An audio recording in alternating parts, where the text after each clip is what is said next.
kanya ibyo 15 ntabwo icyo gihe niyo bije yose ni itike ivana bije Musanze muzana i Kigali we wenyine natwe kugenda nukuri kw'Imana Imana iraretse aza muri za bisi zino zabagomba kuza muri private yabyihorere nanjye dore kujya mu Ruhango bisigaye bigorana Imana yampaye akamodoka kwe oya Imana ibyo by'imodoka izabiguha mwana ibyo byose uri kwifuza agiye bizajya biza unabure naho zicira Musakira ndumva hari umunsi nigeze kuza ku muntu bita Muzosi umunsi ndumva narahakubonye kwa Muzosi bro wari uri gukina za filime z'igisirikare nawe arayitaga nayo ubanza ariyo bitaga Kiramana ahubwo filime akajisho aribwo kakimera neza akajisho aribwo utangirira ku kajisho kagezweho hari ahantu byari bimeze neza cyangwa nabwo wari ugize ikiri guterateranya ko nari nzi ko Muzosi ari mu kizavamo n'ubundi ni icyo gihe nyine nicyo gihe nahabaga 15,000 kugira ngo nshutinge hirwa nakubonye ewana muri ibyo 15,000 n'abapeti mane basi ko nafataga ibyo 15,000 nkubita amavideo ziriya video zanjye zagiraga amamiliyoni Clapton Kibonke nakubonye ngo nisime y'amarozi zukuru Clapton nta bwenge agira ngo isime y'amarozi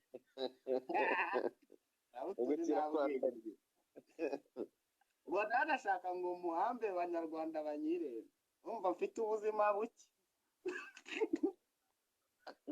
urukumva murika na Clapton asaza ngira kubwiraga nyine mbere tugizavuze ko akora Clapton ese Clapton ndamushimira kabisa yarakoze kutwumva uko yaduhaye icyizere mu bantu bamaye icyizere tu icyo gihe naramwatatse binamugoye byatari nyine kutwataka mu kazana ibindi projet kuri channel yiwe ariko abona nakora ari mu makanere kandi abona dufite imana ndavuga ati rero reka njyewe n'ubundi gahunda yanjye gusapotinga abapeti bari kuzamuka reka bano bapeti bawe ko nibasoro baba bagiye gukorera icyo gihe nyine nubwo nakenagaho nabaga mfite contract kanyemera kugira andi hantu nyine tureka naribi reka mbasapotinga ndabibabwira barumirwa icyo gihe byari bigoye ko umuntu nyine umusitari nka Clapton yakumva nta n'ibintu birenze byanyu ariko mbahubwo nanone bagira amahirwe ko ari njye wari ubimusabye ariko nawe nagera kure nicyo nakaba n'ubundi yagombaga kunyumva ariko niba abantu bafite umutima wo gufasha nyine tu Clapton turakubita biza kuba ngombwa nyine ko aba busy kandi natwe tumushaka gukora cyane tukajya tumushyiraho pressure kandi tugashaka kwigira iyacu rega kandi ari iyo ushaka kwa uploadinga usabe kandi atari yawe buri munsi nabyo akabyihanganira akabidukorera ariko akuntu nyine biba too much umuntu akarambirwa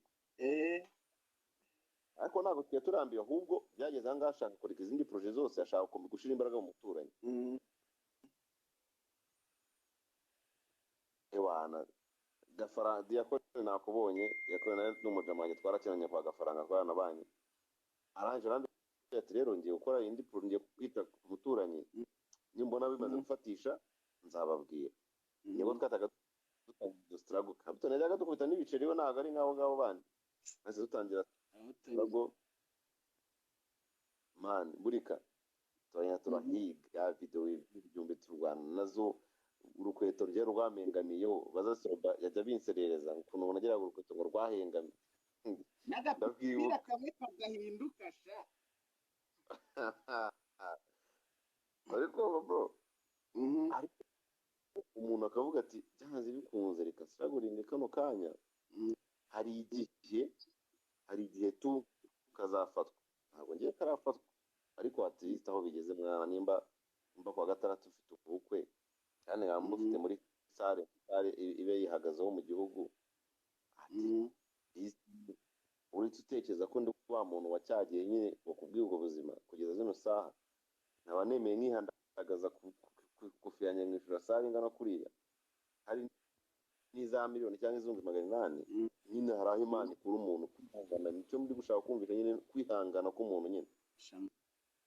Imana izirenze wanje Imana irarenze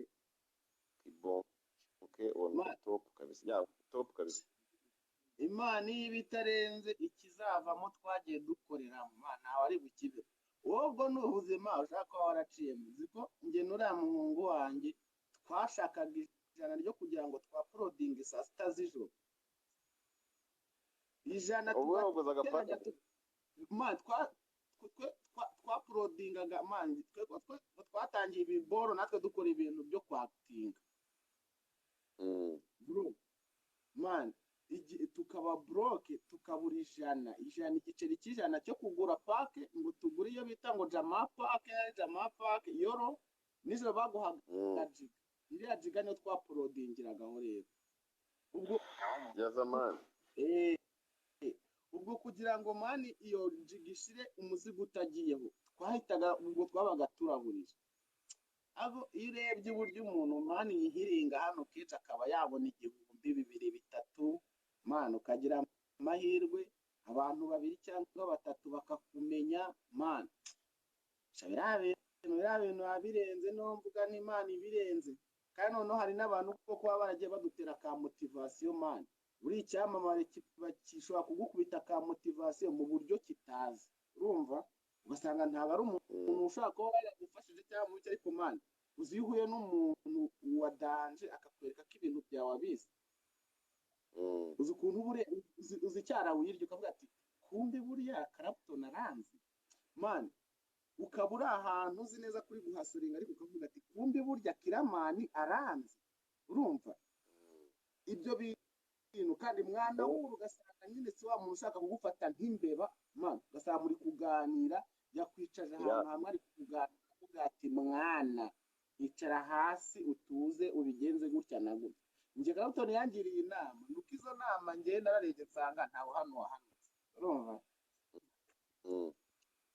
ariko yambwiye ibintu bashaka kuba bagendera kugira ngo babe bakorana n'iriya kampani y'umuhondo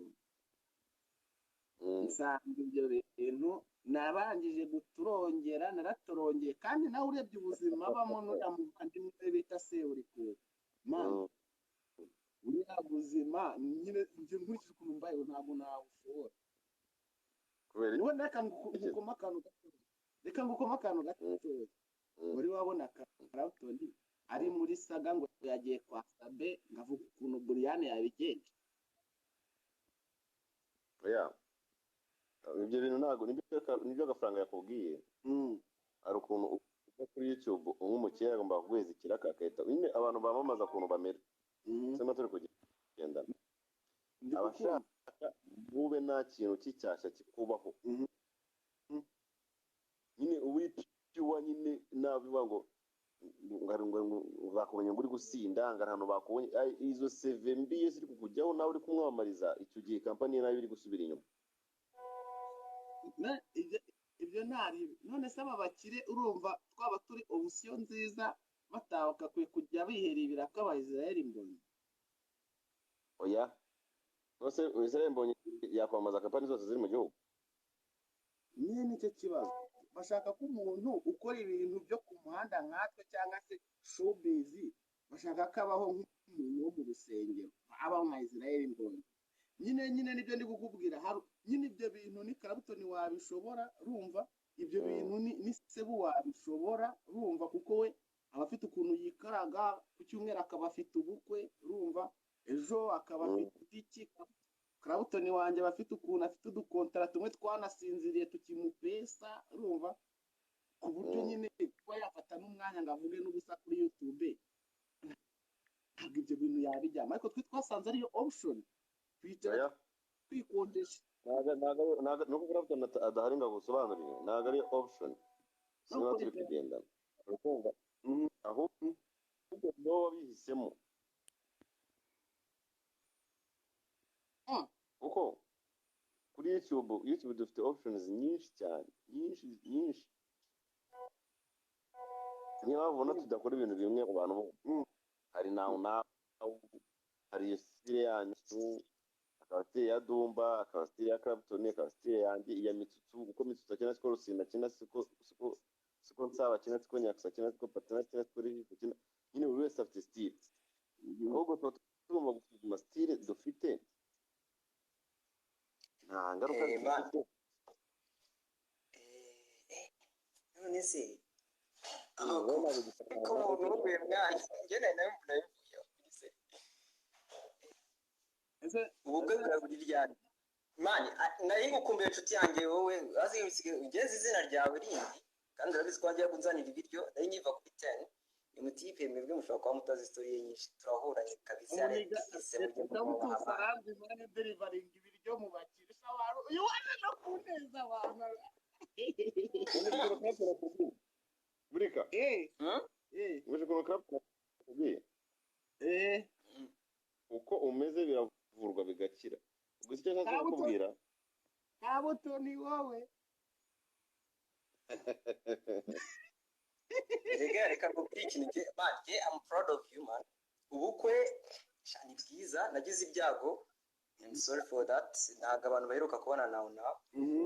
nayi recordise bivuga nabi irimo agahinda nawe uzi agahinda ndakabwira abantu kandi ntago baba babyitayeho baba bashaka kuba kubita vibe wapi bazayibona ariko byari biryoshye man I'm proud of you mu bukwe bwawe nzanagerageza ngaruke na nzaba kwigisenyi sibyo man ariko uyu mutipe uri munsi nabonye ibintu byinshi bamukuzeho sometimes abandi babigira konti